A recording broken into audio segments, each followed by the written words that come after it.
পাঁচকীয়া মাৰ নৌজাওঁতে পুনৰ বাণিজ্যিক প্ৰাণকেন্দ্ৰ তিনিচুকীয়া চহৰত অনা অসমীয়াৰ দপদপনি প্ৰত্যেক দিনাই বহা দেখা গৈছে। কালিৰ দিনটোত যিটো ঘটনা তিনিচুকীয়াত সংঘটিত হ'ল আৰু তাৰ পিছত পুনৰ নিশাৰ ভাগত এগৰাকী থলুৱা অসমীয়া যুৱকক গুৰুলাগুলকৈ প্ৰহাৰ কৰিছে ৯-১০জনীয়া এটা অনা অসমীয়া গেঙে।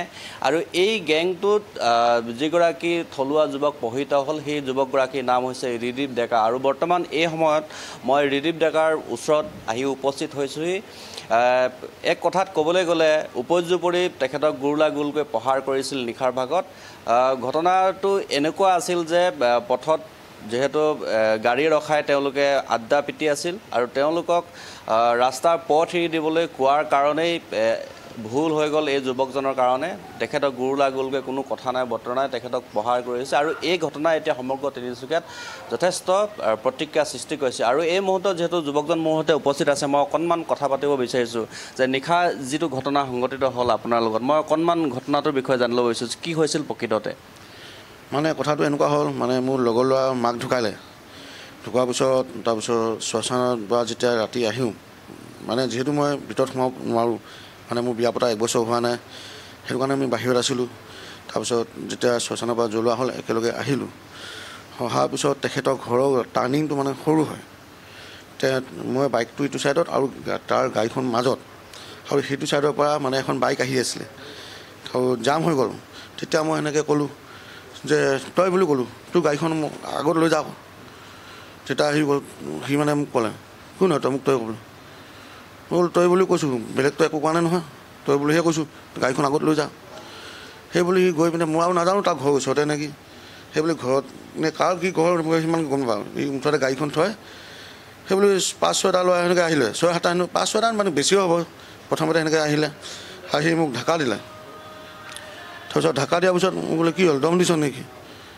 তাৰপিছত মই ক'লোঁ মই কিয় দম দিম। তাৰপিছত মোক ঢাকা দিয়াটো যিহেতু ময়ো এবাৰ ঢাকা দিলোঁ। তাৰপিছত দম দিছ নেকি, সেইবুলি আৰু মোক ঘেৰি পিনে এনেকৈ টানা আজোৰা কৰি তাৰপিছত মাৰিলে। মৰাৰ পিছত আকৌ তাৰপিছত হেলমেট দি মাথাত মাৰিলে।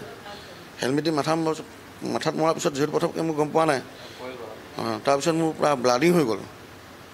ব্লাডিং হোৱাৰ পিছত এনেকৈ মই ক'লোঁ মানে যে এইটো কোনো বহুত ভুল কাম কৰিছোঁ।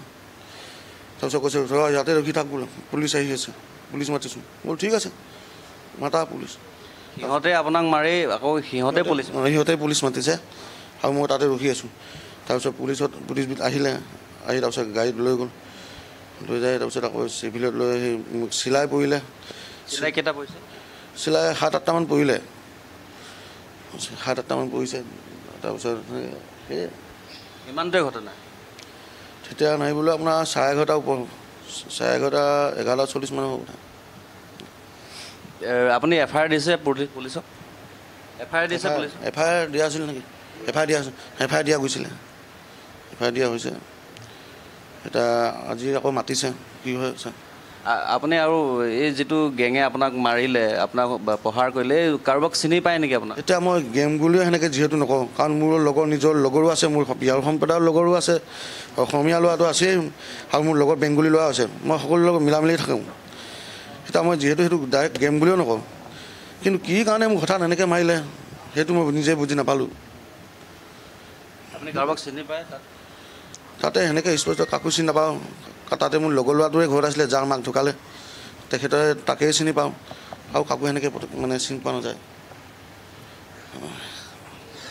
চাওক কেনেদৰে এটা সামান্য কথাৰ বাবে, তই বুলি এটা শব্দ কোৱাৰ বাবে এইগৰাকী থলুৱা অসমীয়া যুৱকক গুৰুলাগুলকৈ হেলমেটেৰে মূৰত প্ৰহাৰ কৰিছে। আৰু বৰ্তমানো 8টা চিলাই যিহেতু পৰিছে, নিশাৰ ভাগতে আৰক্ষীয়ে উদ্ধাৰ কৰি চিকিৎসালয়লৈ লৈ গৈছে। কিন্তু এই পৰিয়ালটোৰ পৰা এজাহাৰ দাখিল কৰাৰ পিছতো তিনিচুকীয়া আৰক্ষীয়ে এই যিসকল উদণ্ড অসমীয়া বিৰোধী যিসকল যুৱক আছে, গেংটোৰ যি 8-9জন যুৱক আছে, তেওঁলোকক কিন্তু বৰ্তমান সময়লৈকে কোনো ব্যৱস্থা গ্ৰহণ কৰা নাই বা আটক কৰা নাই। এতিয়া এই ঘটনাটোৱে স্বাভাৱিকতেই তিনিচুকীয়াত প্ৰত্যেকগৰাকী থলুৱা খিলঞ্জীয়া অসমীয়াক এতিয়া শংকিত কৰি তুলিছে। কাৰণ যিটো অনা অসমীয়াৰ দাদাগিৰি, যিটো তেওঁলোকৰ অসভ্যালি, সেইটো প্ৰত্যেক দিনাই তিনিচুকীয়াত বাঢ়ি অহাৰ পৰিলক্ষিত হৈছে।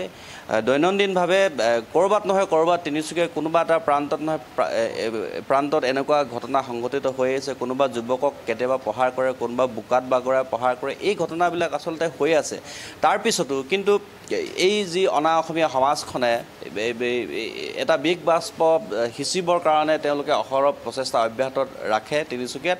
আৰু থলুৱা যিসকল খিলঞ্জীয়া লোক আছে তেওঁলোকক প্ৰত্যেক দিনাই আচলতে অসভ্যালি কৰে, তেওঁলোকক মাৰপিট কৰিবৰ কাৰণে তেওঁলোকে উদ্যত হয়।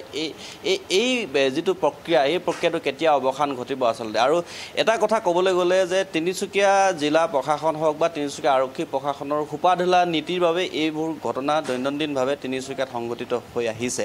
আৰু য'ত এতিয়া প্ৰতিগৰাকী থলুৱা অসমীয়া এতিয়া শংকিত হৈ নিজে বাহিৰত ওলাবৰ কাৰণে বা মুক্ত মনে ওলাই আহিবৰ কাৰণে তিনিচুকীয়া চহৰখনত বজাৰ সমাৰ কৰিবৰ কাৰণে এতিয়া প্ৰতিগৰাকী থলুৱা অসমীয়া এতিয়া শংকিত হৈ পৰা পৰিলক্ষিত হৈছে। আৰু শংকিত হোৱাটো স্বাভাৱিক কথা, এনেকুৱা যদি ঘটনা সংঘটিত হৈ থাকে। গতিকে এই ঘটনাটো এতিয়া পৰৱৰ্তী সময়ত তিনিচুকীয়া আৰক্ষীয়ে কেনেধৰণৰ ব্যৱস্থা গ্ৰহণ কৰে সেইখিনিত আমাৰ চকু থাকিব, সেইখিনিত আমি লক্ষ্য কৰিম।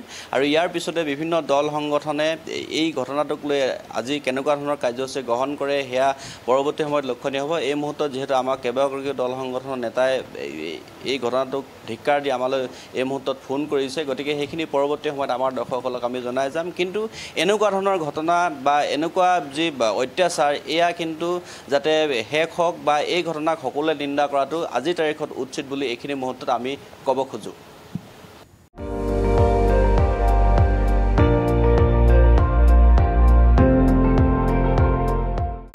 আপুনি চাই আছে ND24, সৰ্বশ্ৰেষ্ঠ নহয় সৰ্বোত্তমৰ দৌৰ।